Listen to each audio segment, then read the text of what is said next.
Hello YouTube, and today I'm going to be burning this nerf dart with a high powered laser. I don't know how many milliwatts it is, it's probably like a watt or so. Got the beam on.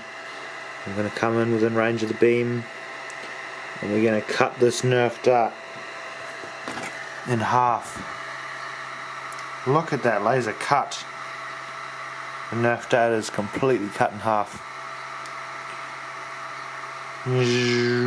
See if I can saw it. It's like a lightsaber, a mini lightsaber. Here we go, we cut it.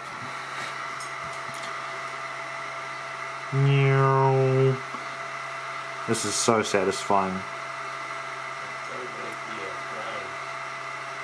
This laser cost me $130, and all I'm ever used it for is this one thing that I'm doing now, which is cutting this styrofoam nerf dart into little pieces. I wouldn't want to get directly in contact with this laser, but it's pretty harmless. Past about a few centimeters the beam just breaks up. It's only concentrated in this one area here. Look at that damage. It just cut lots of little tiny holes in it.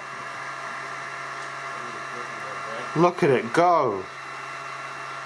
It's just cutting the styrofoam. I'm gonna go see if there's other things I can burn. Maybe I'll make another video about burning something else.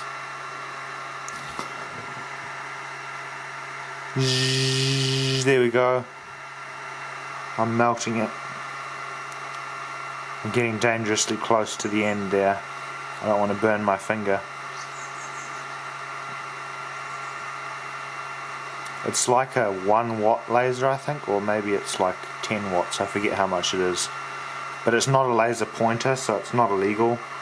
It's a laser engraver, which means that the beam breaks up pretty fast and it can't focus a dot long range. You could probably get a lens that made it do it, but... Can you see the beam on camera? It's like the middle of the day and I can see the beam. This is what it looks like with it off, and then this is what it looks like with it on. I can put a cup over here, you can see it breaks up to a pretty wide spot there, and I can put my finger there and it doesn't feel any pain. It just feels slightly warm. Anyway, that was cutting a Nerf bullet with a laser. Hope you enjoyed it. Have a nice day.